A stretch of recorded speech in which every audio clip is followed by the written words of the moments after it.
There we go. Let's get Facebook rocking and rolling. We can start the show and talk some Broncos ball here. So it's rocking and rolling. Got the wheels spinning. 1 and 2. All right, folks. Welcome in. Welcome in. It is Tuesday evening. It's time for an episode of Building the Broncos. Carl is not here. He's still out here doing family stuff this week. So we got Eric here. So a little Broncos for breakfast for dinner. Eric, I got to ask, you still got the beard going on. Your beard is very linear across your chin. Do you shave this area or it just does not grow there? It just doesn't grow right here. I have the little soul patch, but that's about it. Doesn't Okay. grow I outside couldn't of tell that. if you're Amish thing going on here or if 'cause it's really defined lines of where the hair grows and doesn't. Yeah, I don't know why. I mean, I've always wanted the whole thing right here, kind of like what you have going on a little bit. But all right here, even when I was shaving, I never had to really shave there because it just never grows. Huh. It's probably the lack of sun in Alaska or the Or cold. genetics. Or, I mean, yeah. But yeah, no, it's a way to scare off moose. I've heard this attracts moose, so you don't want to be. Oh man, I thought about making another joke there, but let's not do that. This is a family show. Appreciate everyone coming in. It is Tuesday evening, and we're going to be talking a little bit about the bombshell, I guess, that kind of came out today with Pablo Torre and Mike Florio digging through the 61-page document involving the collusion case with the NFL and some information about the Broncos and the contract negotiation with Russell Wilson. So some interesting stuff here today. If you haven't had a chance to listen to the hour-long episode, I don't know if Florio and Torre are doing something together now or if that's the new show there, but I did get a chance to listen to it today and they dug into it. And Florio, former lawyer, does have a little bit of idea about some of that background stuff. But before we get too far into that, we do want to say hello to everybody in the chat. We got David Youngkin in the house, says Russ was not worth the money that the Broncos gave him anyway. An 11-19 record, sacked 100 times, 19 interceptions. Not a good stat for those 2 or 3 years. I mean, obviously, David, yes, Russell Wilson was not worth the trade. He was not worth the contract they gave him. And we are very happy to have that in the rearview mirror. Obviously, it didn't work out. I mean, I won't say that very few people were not excited about it when it happened, specifically in Broncos country, especially the meandering quarterback purgatory that was the post Peyton Manning era here. But yeah, it was a massive blunder for Denver. And honestly, really miraculous that they have turned it around so quickly after giving him that contract, the years on a quarterback like that, and the dead cap hit and the draft capital that they gave up as well. I mean, it's one of those things where at the time he wasn't worth the contract that he was asking for. Anybody who watched him in Seattle, we were able to see, that decline of play start those last few years there in Seattle. And so he wasn't worth the contract then. And then with hindsight, it makes it even more obvious that he wasn't worth the contract. He wasn't worth the contract that he got. If he was, well, he would still be playing on that contract for the Broncos, right? So he wasn't worth the contract. They parted ways, and it is a little bit miraculous that they've able to turn it around because of still having that anchor of the dead cap hit over this year and last year and being able to get back to the playoffs despite that with such a young roster and not having a lot of early round talent being able to be picked up, because not only did they have that Russell Wilson trade that lost a bunch of young talent and some of those early round picks, they followed that up with the trade for Sean Payton that also did up. And hey, he's been worth it. I mean, we're going to get to in Sean Payton aspect here in a little bit, I'm guessing, but he's definitely been worth it. So it's miraculous. But when you get the coaching right, and then you have ownership that's willing to invest like the Walter Penner Group is, it's a little bit easier to turn things around, but you still got to hit. And so far, Denver seems to have hit on those young guys that are contributing in such a high amount of snaps. Yeah, absolutely. Good to see Papa Bear in here. $5 super chat says, "Good evening, Broncos country. Hashtag 13 and 4. Great to see you. Hope you're doing well and hope you're healthy. $5 goes a long way here, so appreciate you. We got a MBLE test prep saying I'm here to party. God bless. So am I. Todd Ostendorf in here. Hello, Broncos country. Maybe Russell Wilson went to Denver early to go the head shops before he made such an acerb demand. I think it was, okay, so the whole thing about Florio and Torre's interview here in the inquiry with the NFLPA versus the league was that the NFLPA, and this is no, I'm not breaking any news here, but they've wanted more guaranteed contracts. Yeah. Not only, higher percentage guaranteed, but fully guaranteed contracts. And especially if that was going to happen with quarterbacks after the Deshaun Watson contract and trade, which maybe put that genie back in the bottle for a little bit. The NFLPA had really pushed for other quarterbacks to look for these fully guaranteed contracts. You had Lamar Jackson, you had Kyler Murray around that time, and you also had Russell Wilson. So again, he thought it sounded like based on the interview that Russell Wilson thought he was coming to Denver and it would be in hand with a potentially fully guaranteed contract. But after the trade, they had to wait a little bit because the ownership changing hands in Denver, and then things got that further down the line and obviously didn't come to pass, which thank God for Denver on that front. But yeah, I mean, if it was a demand, I don't think he would have signed the contract. And it sounded like down the line when we actually came to when Russell Wilson did sign, that was not a thing that he was expecting anymore. Yeah. Yeah, it's just one of those things of the timeline was weird because, again, as you mentioned, the ownership was changing hands, and that you had Greg Penner, who was sitting there, and why was there a rush? He didn't see why there was a rush for the deal with the 2 years left on it, that they could have waited. And that seemed to play a big part of it even before they were, fully installed as the ownership. They still seem to have the communication going throughout the process of it with George Payton and the rest of the people that were in charge, at least from what it sounded like, from what other people have said and everything, that there was still communication on it. And then that Greg Penner wasn't wanting to really do that, wasn't wanting to do the fully guaranteed contract either for that much. So that ended up being waited on. And then by the time they got around to where they were officially officially the owners, he came around on basically the deal that was handed to it and said, all right, we'll do this. Though it still seems like there was a little bit of reservations about it. And I think this finally can put to rest the whole debate that's somewhat been stupidly had for the last 2 years about how the ownership were the ones that were trying to rush the contract extension with Russell Wilson and not George Payton. And this kind of puts that to bed. George Payton was wanting that contract done, and the incoming ownership and then eventual owners were saying, no, let's wait it out a little bit, and eventually caved to the deal that we're still dealing with. Mm-hmm. Yeah, luckily these are all in hindsight and we're in a good position. It's not like we're sitting here with Trevor Siemian-esque as the Broncos quarterback, so we don't have to shake our fists at the sky, rehashing it. It just seems like it's kind of like, you had a girlfriend, you thought it'd work out pretty well, and it's turned out she was not what you had hoped. And moving on, you're kind of kicked out there, and you find one and it's like, oh my gosh, this one actually is working out pretty well. I'm pretty happy right now. So it doesn't hurt to look back as much right now. And as MBLE goes, can't blame a guy for trying. Not at all. A lot of people, the NFLPA agents, thought after the contract, we had one almost 8 years ago now, the Kirk Cousins one where he took less, but it was almost fully guaranteed with the Vikings. And then you had this Deshaun Watson one. So I'm sure it'll circle back around at some point. But after the Deshaun Watson one has gone as poorly as it has, maybe not as much. And it does sound like the NFLPA. I cannot remember the acronym, the NFLCM, maybe. I think. Something like that. It's the NFL Committee Management, or MC Management Committee. They kind of gave a presentation at the 2022 NFL owners meeting. And it's not exactly like telling you what you have to do, but like, this is guidelines of what we expect. And it was a lot of not wanting to give out the guaranteed contract to the quarterback. And that could have been really bad. But then you had JC Tretter at the time, the president of the Players Association, after Russell Wilson signed the non-guaranteed contract, bad-mouthing him, calling him really stupid, an idiot.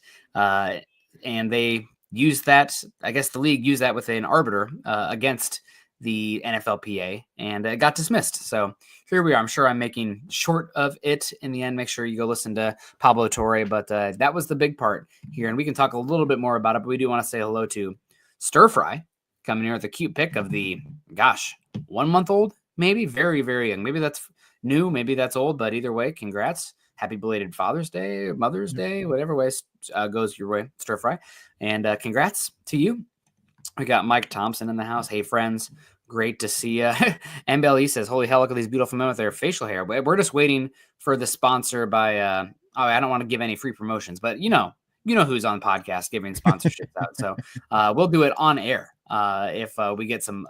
I'll do it for money. I always grow it out a little bit and then shave it into a mustache, and my wife just hates it. But if I'm going out in the back country or she's going to be gone for a bit, like to have the mustache. Broncos fan for life. Good evening. Yeah, Russ was out of his mind. Good to see you.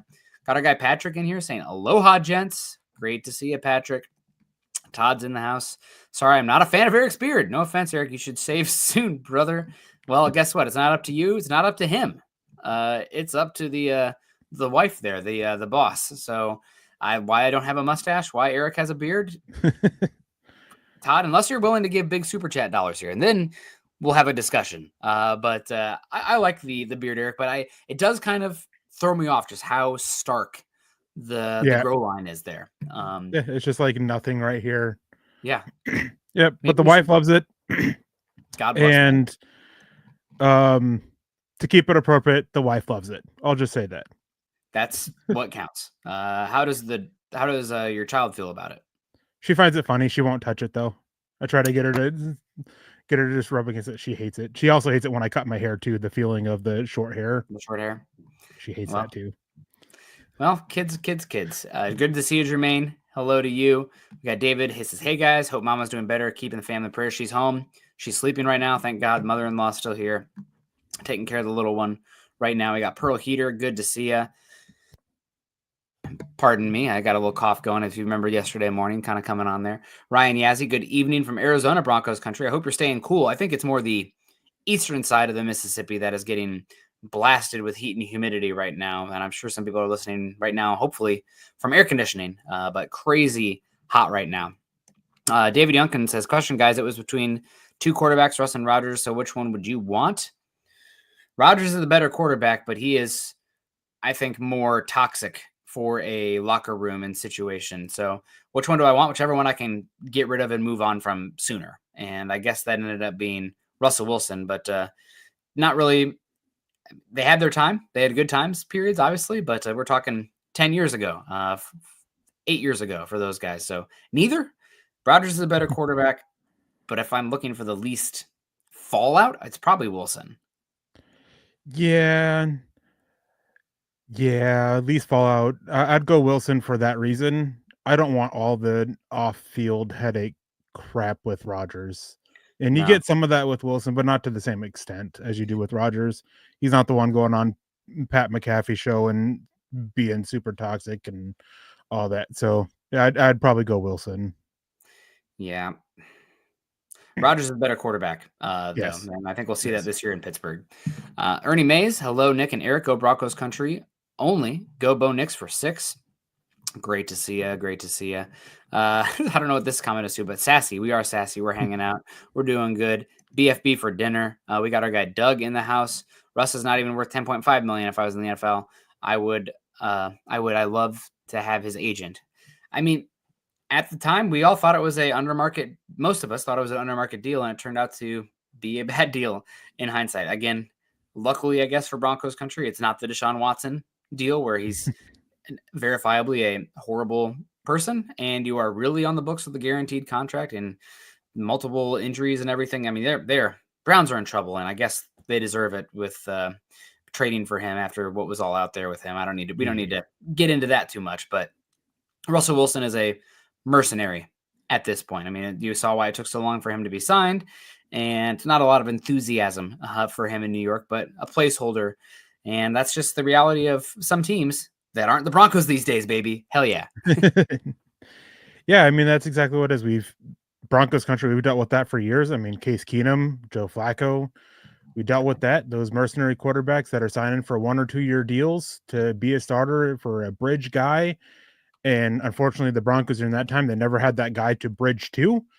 But hey, we didn't need it. We just went with Bo Nix and it worked out for us. And I mean, it is what it is. I think Russell Wilson, I think about 10 million, 10.5 million. I think that's what he's worth about now, just because he has so much valuable experience. And there is a way you can have a decent enough or good enough offense with him at quarterback. So I think the deal is fine. but he's as you said, he's just there as a placeholder for the kid they just drafted out of Ole Miss, whose name escaped me at the moment. Jackson Dart. Yeah. Yeah. No doubt. No doubt. But I mean, again, don't have to worry about it. We may not have a superstar quarterback. We may have a superstar quarterback, but we are out of that realm right now. We are very much in the, gosh, it could be the Dak Prescott rookie contract era, Denver for that right now. I mean, it could be Brock Purdy. It's kind of waiting down the line to see where Brock Purdy is after that contract. But maybe it's in like the Dak Prescott where we definitely hit. We got a rookie cost controlled guy. And I mean, Cowboys obviously cowboyed a few times, but they had a window, of course, when they had Dak Prescott on a rookie contract, and they did not have Sean Payton, and they did not have the Walton Penner group. They didn't have the defense in place that Denver does right now. So maybe it's Brock Purdy 49er rookie contract stuff. We'll worry about where Bo Nix falls when we get there. But right now, feels good to have a franchise caliber, no doubt top 20 guy, could push his way into the top 10, which would be a cheat code on the contract he is. Phil McLaughlin, good evening, Nick and Eric and Deacon Scott. Rumors Natalie's doing better. Yes, she is. But Nick's occupation, I'm wondering what virus he slipped into her water. No bio warfare over here, other than if I've had Brussels sprouts, then I won't share too much there. But just a rumor, of course. Seriously, sending prayers. Thank you so much, Phil. Yeah, I know she's better. She's home. She's recovering. She's in the hospital for 11 days. She's been sick for the entirety of June, and they're still not exactly like for sure what was going on. There could be multiple things, but she's getting treatment for all of them, and slowly but surely getting better. It feels like we're downloading something off of some illegal website, and you see the progress bar like move up 1% every 6 hours, and it's like, okay, come on, go faster. Don't shut down. Don't go backward. Like, I'm really afraid to see it hop backwards. No, not to make a joke. She's doing better. Thank you for the well wishes, Phil. And shout out again to the mother-in-law for being here and helping out, because it was a long, 14 days or whatever it was when she was sick. And I was single dad taking care of her as well. Michael Ronquillo, great to see you. Good to see you. Gordon, I don't know what we're laughing about. This was 5 minutes ago, but Lord only knows. We're hanging out. We're having a good time. Glad to see you're laughing. Click the thumbs up if we're having a good time in here tonight. We do appreciate that a heck of a lot. Happy Tuesday. Hey, everyone from Daniel Berry Sports Highlights. We got Roy Osborne in the house. Hey, Nick and Eric. Hope wife's doing better. She is slowly but surely doing better.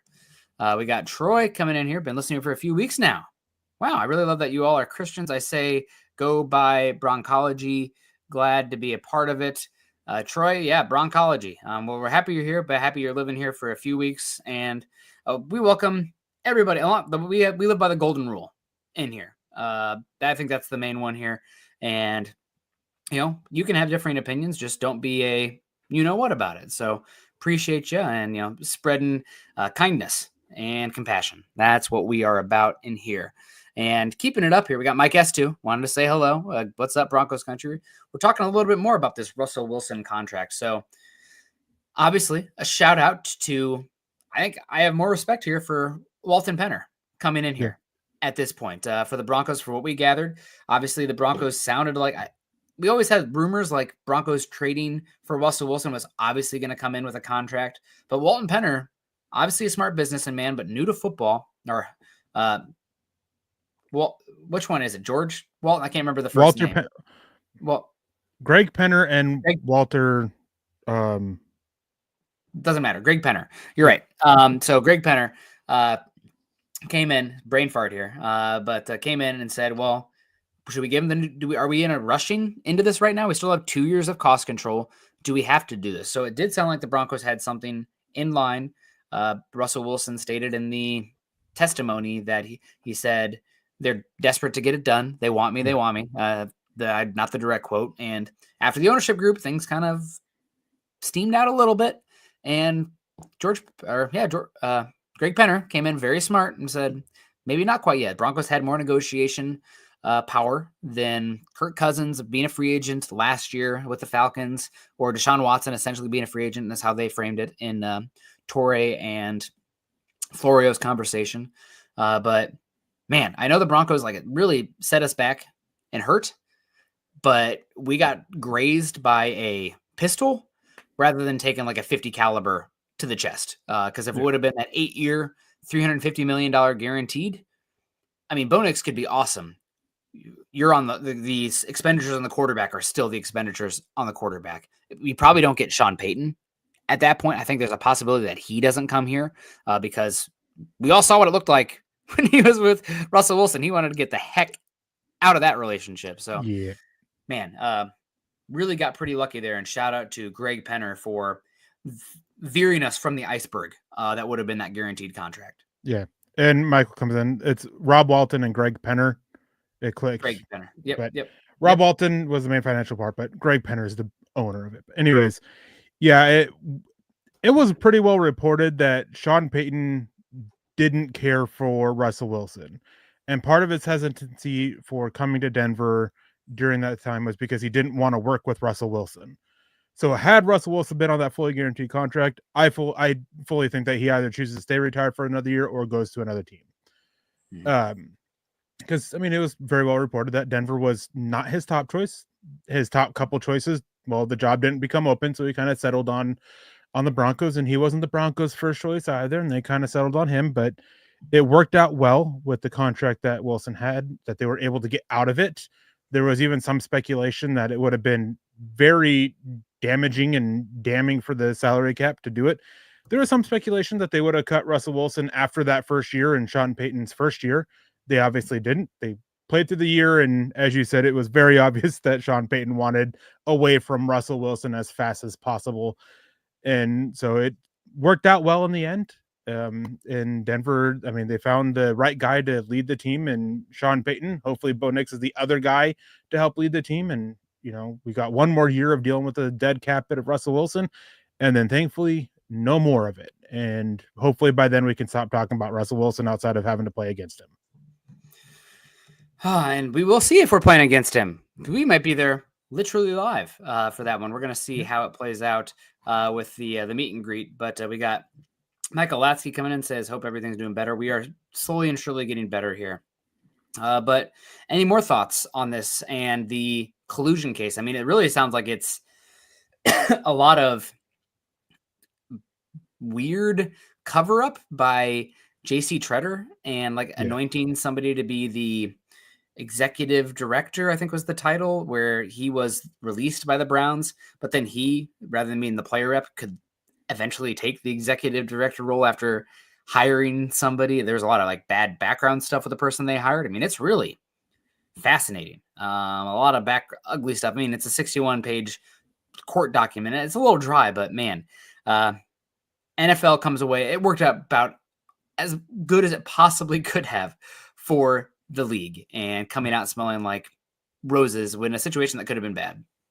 Yeah, I haven't had a chance to fully dive into it after my day yesterday and last night. I kind of took this morning to relax, and I didn't get into the Russell Wilson aspect of it until just about an hour before we went live. So I don't really know about the rest of it.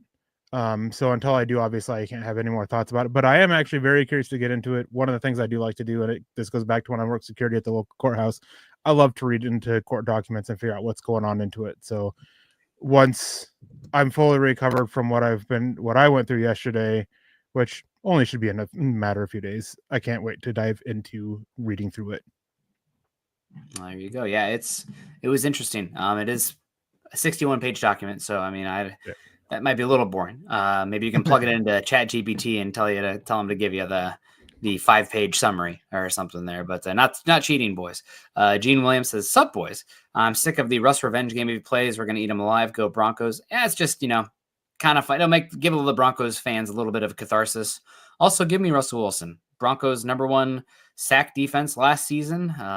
Granted, he does like to throw it down the field. I think we know he struggles more versus zone than man, so we'll see the Broncos can be a little bit more multiple there.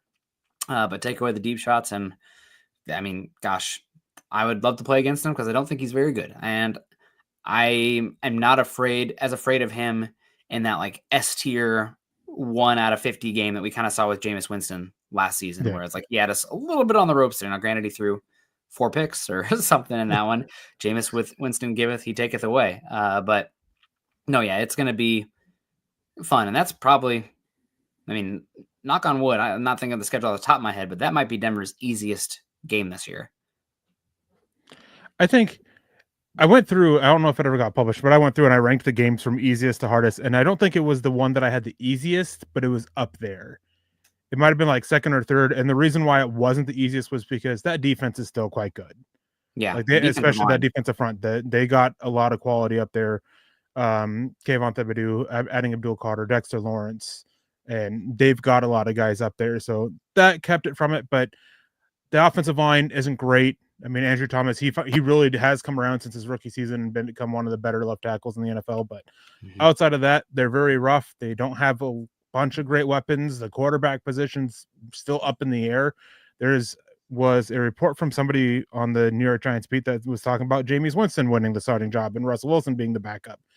We'll see what happens with that, but I hope it is Russell Wilson. That is a game that, it's the meet and greet week, and I'm going to be there. I don't know if I'll be at the game yet or not, or just going to the meet and greet and then going back to the hotel, but be there and it'll be exciting. It's also the game where they're honoring Thomas DT, so that's going to add even more emotional aspect to it. And as for the revenge game, it's really not at this point, just because it's been so long, but it's still going to be hyped up as much because, you need your headlines for every single game, right? You got to create headlines, and that's going to be the headline for this one.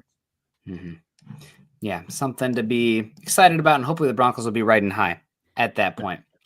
Roy said I'm going to be on the middle of going to the meet and greet. I'm on the middle of going to the meet and greet. Well, Roy, hopefully you do. I have a pending move. Don't know exactly what the timeline is yet, so that could really change what that looks like for me. But obviously I'd love to be there, and Erick's going to be there. It's October, so hopefully the weather is nice. It's a little bit of a coin flip that time of year in the mountains, but we'll see. Hopefully you are there, Roy. And Jeff says $350 million for Russ. Unreal.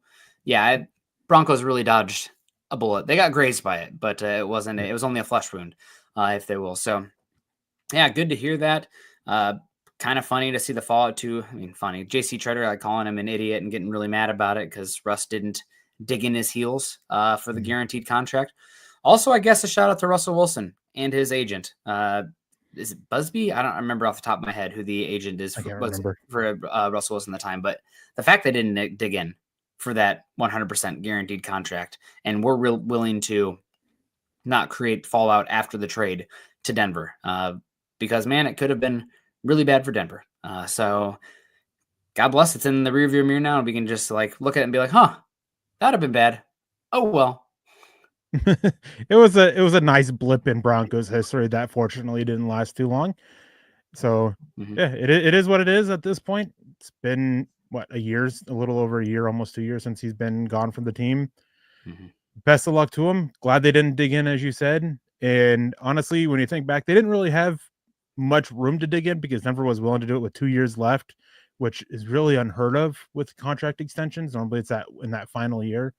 So Denver willing, they really couldn't sit there and hold their own and be like, yeah, this is what we want, because Denver just goes, fine, we won't give it to you for another year or 2 years even, because we don't have to.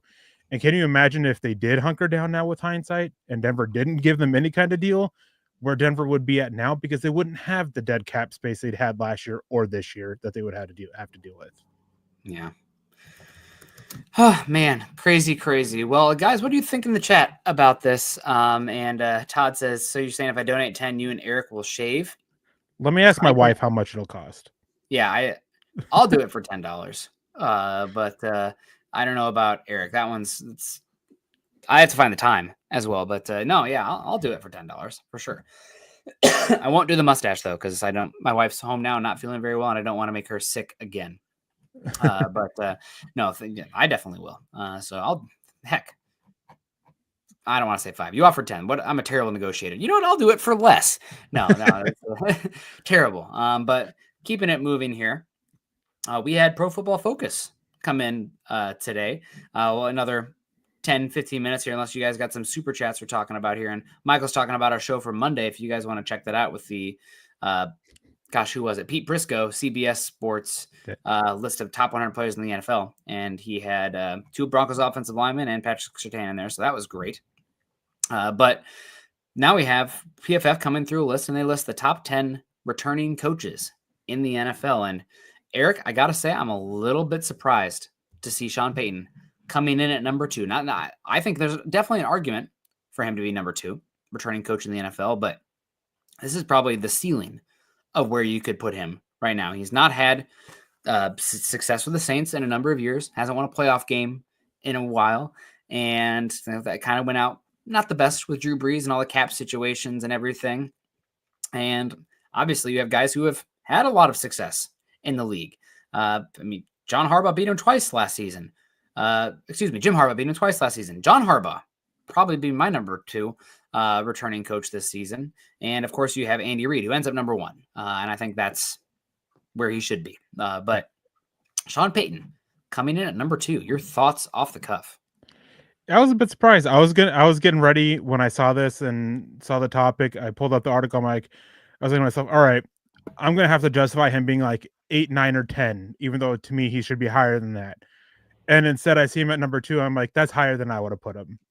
I definitely think he's around 5. I can make the argument of like 4 to 7.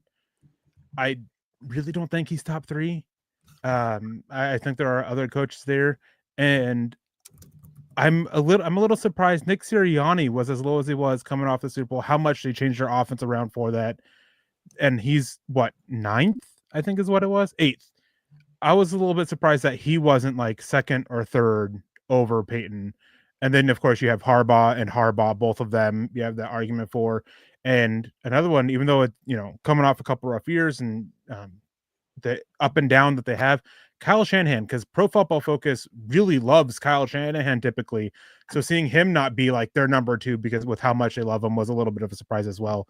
But Sean Payton being the number 2 returning head coach, it's a bit of a shock. It's a little bit high for me, but not to where it's like, oh my God, I can't believe it. This is way overhyping him, because you can make the argument for it. I think the only one you can't really make an argument for is Andy Reid is the best one, right? Mm-hmm. Yeah. Seeing Sean Payton at 2, though, I mean, there's definitely an argument for him there. And if you wanted to have like the next 3 guys on the list, I think there's a tier break there. I'm not quite ready to put Jim Harbaugh there because he hasn't had the NFL success that Sean Payton had, even though he beat him twice head-to-head last year. But you have the next 3 guys are Sean McVay, John Harbaugh, and Mike Tomlin. If you put those above Sean Payton, that would be fine. I think they're giving a lot of credit to how quickly they turned it around here. And we talked about that already earlier. But Dalton Wasserman, who did the ranking article, says Payton inherited a disaster in Denver in 2023, and his quarterback Russell Wilson was clearly unhappy. After a 1-5 start, Payton rallied the team behind a strong defense to win 7 of the final 11. Wilson was jettisoned. The Broncos selected their new quarterback, Bo Nix. Payton and Nix turned out to be a match made in heaven, giving the Broncos fan a vision of Payton renewing the success he cultivated for so long in New Orleans. Denver's defense was still strong last season, and Nix's excellent 1.8 turnover-worthy play rate was perfectly represented a team that didn't beat itself. Broncos lost only 2 games all season by more than 1 score. Defeats to the AFC elites, Baltimore and Buffalo. Denver has only added more talent this offseason and should continue to contend with its elite head coach leading the way. So, again, all good. I probably would have McVay and Harbaugh over them, but it's a great spot, and it's a real testament to Sean Payton, and I'm glad that he's getting the recognition. Yeah, I mean, as we said, that you can make the argument for, and that argument starts with how quickly he turned things around for the Broncos. Everybody, including us, thought the Broncos were going to be not quite irrelevant, but not relevant for the next 2 to 3 years. Mm-hmm. And last year, they exceeded everyone's expectations pretty much, and were a playoff team. And so they really fast-tracked that rebuild. Getting the right guy for Sean Payton's offense at quarterback's a big reason for it. And, keeping that defense at such a high level afterwards, because, I mean, we talked about it, that 2023 defense was historic with the turnover rate, and we questioned whether they'd be able to keep that up and build off of that. And, well, the turnovers weren't quite the same. They just were historic in another way because they just got so many sacks. And so they were able to really do this around and just fast tracked everything. And now expectations are super high. Sean Payton 100% deserves credit for that. And I still think that it comes down to, is that worth being the second best returning coach? To me, no, but it definitely deserves him up there. I wouldn't. And Mike Tomlin, he's another one that's iffy. You kind of talked about the success of Payton. Well, the success of Tomlin, despite, his record of not having a losing record, is still hit or miss. He struggled in the playoffs. There's been a lot of times where he's missed out on the playoffs. So he's another one that's a little iffy for me, but I think he and Peyton are on that same tier. And I don't think it's tier 2. I think it's tier 3, actually. I would put those other guys a little bit ahead of him. Harbaugh, McVay, and even Sirianni. I really like what Sirianni's done. So I would probably put Peyton at number 5 personally behind those other guys. But again, arguments there for number 2. Don't get me wrong. And it all starts with how quickly he's turned things around with the Broncos. Yeah. Yeah, really fantastic. I was surprised to see Kyle Shanahan all the way down at 7 on this list. I don't know. I mean, I know that last season wasn't great for them, but how many Super Bowls Kyle Shanahan has taken the 49ers team to with, Jimmy G. Is this Brock Purdy hype? I feel like, a little bit of a marionette with Purdy and the puppet master being Kyle Shanahan, but maybe it's the same argument with Bo Nix and Sean Payton to the NFL media right now. We're only going to see. But he's great and really happy to have him. And while he's hard on his players, when the winning's going on, he seems like somebody that they also really buy into. No, he's not just all yelling at them. He demands excellence, but it does seem like he still keeps it fun and engaging in there all the same. He's probably the toughest on the media out of anybody. Yeah. He doesn't take nothing from the media, and he will snap on them, but he really knows how to turn the dials. And Sean Payton's great. He'll tell you, but the list kind of validates that. Yeah. And the whole thing with the media, whenever I listen to Sean Payton's media stuff, it always reminds me of Marshawn Lynch to an extent. And I fully expect him one of these times to just say, I'm here so I don't get fined, just because that's the vibe and the attitude he gives off. He hates answering questions. And there are some times where the questions he get asked are, for lack of a better way to put it, stupid questions. And it definitely rubs him the wrong way, and he definitely hates it. And that's when we get a lot of the short responses and attitude and sass out of Sean Payton, which, hey, I love it, because you kind of need that from the quarterback, because if they all act all lovey and dovey with everybody, well, it typically doesn't end up so well. Just ask Nathaniel Hackett. Yeah. And speaking of Hackett, Phil McLaughlin coming in here says, guys, I asked this earlier, but let me repeat. Most fans are excited to get Wilson. If Payton was already our coach instead of Hackett, would the Broncos have gone after Wilson? I think not. I don't think so. But just based on, obviously we had a year of Wilson not looking the best, but I think having Payton here and understanding what he wants as far as the turnover-worthy plays and the sacks and specific style of offense, I don't think he would have wanted Wilson. The thing about Russell Wilson is that it's kind of a little bit with Jalen Hurts as well and some of these other quarterbacks, is that it always turns into the same. It doesn't matter who's calling the plays. Doesn't matter what scheme or what tree they come from. It always kind of results in the end into the same style of offense. It's not what Sean Payton's offense wants to be. So I don't think the Broncos would have gone after Russell Wilson if Sean Payton had been here. I just don't think he views him as a fit for what he values with the under center stuff, some of the quick pass game options, and limiting some of the drive killers.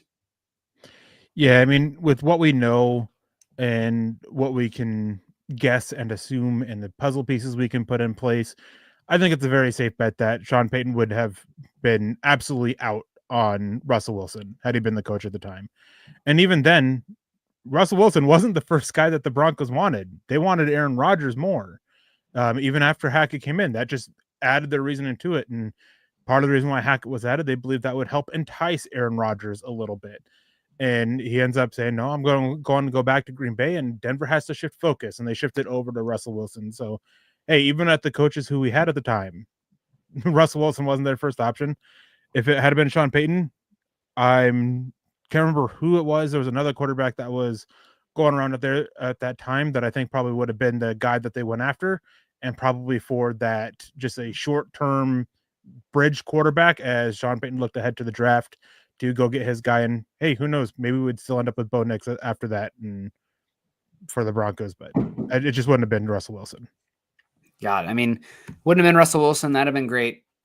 What if it was Deshaun Watson? That'd have been bad. Probably not, but you never know. That was the same. Was that the same offseason? Or was it one offseason before? I cannot. I think that was the offseason before Russell Wilson, if I remember correctly. Okay. They all kind of run together. So I've aged like 10 years in the last month. So Appreciate that. Todd, you're not talking too much. Love you keeping the conversation going. We are going to wrap it up here though, which is okay. Off season and we got family and dinner to get to. So Todd says Bulls is still playing well, and that's a position I think players can continue to be productive into their 30s. I think the age and just the level of player he was one reason that you saw them kind of drag their heels on a contract, but played steady. You kind of saw that the offensive tackle draft class wasn't ideal for tackle specifically. This granted, they still went early, but Denver wasn't going to be in range to get those guys. So they brought Bulls back, and it's better to not have a hole there with your young quarterback and the offensive line playing as well as it was than not. So glad he's back. And yeah, he's somebody I think, it depends on how the draft falls and everything, but you might even start thinking drafting his replacement this year. And is he playing year one? Is he even a back? It's hard because offensive line is not rotational, but maybe he's a guard year one, kicks out down the line. But you're hunting right now for offensive tackle. That's probably top of the list of areas you might go with your first round pick in the upcoming draft. Yeah, you can look at a guy who can possibly come in and play right tackle if they decide they want to move on from Mike McGlinchey, and then roll with another year for Garrett Bowles, and then move that right tackle over, or left guard, moving on from Ben Powers and moving the tackle eventually, pairing that tackle with Bowles on that left side, then moving on from Bowles and moving that guard to the tackle. Depends on the tackle, because some tackles it's easier to move from left tackle to left guard than it is left to right. As I say on here quite often when talking about this, it's like wiping your ass with the other hand. Not everybody can do it. So there are ways the Broncos can go forward after this season with that, because is Ben Powers back on his contract next year? I highly doubt it, barring a massive improvement from him, which I'm not expecting. Is Mike McGlinchey back next year? I think it's more likely, but that still, to me, is probably 50-50. And so there are two pathways there to get somebody in to be a potential Bulls replacement on the field as a rookie, when offensive line, as you said, it's not a rotational group. So you want to get them out on the field early. You want to get that experience out there. And so there's your avenue for it. Yeah, absolutely. So thanks everybody for joining us. We're going to wrap it on up here. I see Todd still in your pearls heading out. And we got Michael saying, great show tonight. Nick and Eric on building the Broncos. We'll be back again in the morning. We got, I think most podcasts I listen to admits the constant running back talk are really underestimating the impact of Marvin Mims this upcoming season as a gadget player and a returner. Thoughts? Hopefully the return rules give him a little bit more ability. Now, will they just kick away from him? Again, it's one of those things I want to see how it works in reality rather than just theory. But right now, the Broncos have a massive opening for pass catcher number 2 on this team. I think we talked about it on Monday. Somebody asked about wide receiver 2, and my bet de facto was Evan Ingram for this season. But could it be Mims? Could it be Troy Franklin? Could it be Devon Vele? Could it be Pat Bryant? They're having tryouts, and the cream is going to rise to the top. So it could be any of them. What Mims has for him that those other guys don't is true explosiveness.